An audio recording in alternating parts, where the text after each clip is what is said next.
My name is Martin Lauer. I'm the Managing Director of a technology company called The One Point. We're based in Hull, we have an office in Leeds, and we're a national supplier of IT, telecoms, mobile and digital services such as websites and CRM. I got my entrepreneurial bug back at school. I'm from the Midlands, and I used to draw pictures of Michael Jackson, Madonna, used to photocopy them and sell them to my friends. We also had a youth enterprise scheme there where a friend of mine, his father, worked at a paper merchant, and we used to sell pads and things like that to our school friends. So I think from an early age I always saw that I got the entrepreneurial spirit inside of me, and I think it's that at the end of the day that's led me to want to set up my own company and run with The One Point. So how did I end up running my own company? Well, dead simply, I graduated in Hull with my fine arts degree, and I decided I'd love the city, and in order to fund myself through university, a fine arts course is quite expensive. I used to go and do some telesales work for a local company called East Yorkshire Glazing, and I just found out that I could communicate quite well with customers. So upon graduating, I decided to take the skills that I'd got from my degree, and I set up an art gallery called the Red Gallery, which is still going. And then I went off and did a proper job, for want of a better phrase, and I went out into the technology market, and I was heavily involved in the dot-com boom, working in Leeds, working in Birmingham, working in Hammersmith in London, working for people like Giles Clark, who still owns Majestic Wines, Pet City, and he had a couple of startup dot-com businesses, one of which was Stepstone, which was pan-European. So I was working in technology, I was using the creative skills that I have as a fine art graduate. Unfortunately, with the dot-com boom came the dot-com crash, and I got made redundant a few times on the bounce. First time it happens, you're unlucky. Second time it happens, people start thinking it's you. So I guess at that stage I got a point to prove, and as I was always the last person standing, for want of a better phrase, in the redundancy line, I always felt that I added value. So I decided to set up my own company. I was 27, I was self-employed for the first time, and I decided to back myself. I always felt that I couldn't sack myself, and I always felt that I'd be able to generate the revenues that I'd need to make a living.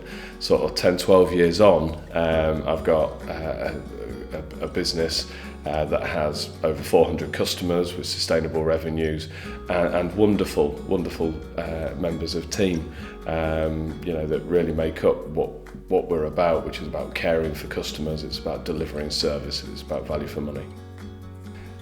In terms of keeping your business relevant, innovation is critical.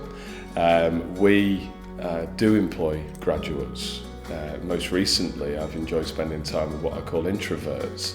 I've watched a TEDx lecture about 12 months ago, and actually it dawned on me that actually a lot of the power within our business comes from introverts, which are people that sit there and really think things through and solve problems. And being an extroverted person, I've gone out of my way to connect with these members in my team that are usually less vocal.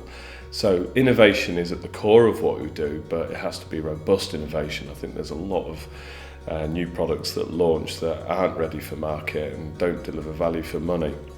I think for the success of any business, it comes down to the people you surround yourself with and the customers you surround yourself with. But I make it my goal to surround myself with great people and to trust them to get on with the job. And I always say that our people are our greatest asset, and I think that's really, really important. If you've got good people that have got the capacity to be able to take on challenges and help take the business to the next level, then you've got a growing business. And I think it's about keeping an entrepreneurial spirit throughout the organisation so that those people can make decisions themselves. They can succeed and fail on their own, and they can be supported when they fail, and they can be congratulated when they've succeeded. I think in order to keep your staff fresh, in order to keep your people motivated, I think you have to look at yourself as a leader. Initially, you need to permanently challenge yourself and say, am I spending time with them? Am I listening to them? Am I finding out about them. One of the best books I've read recently is one called The Way of the Shepherd, and I've probably read it about 5 times, and I think that just talks around the basics of actually connecting with people on a human level. And I love the guys that work here, and I have a policy that I wouldn't recruit anybody that I don't like. So as a result, that's made easier because I like the people that work here. So as a cognitive on that, it's about listening to what their aims and objectives are and helping them achieve them.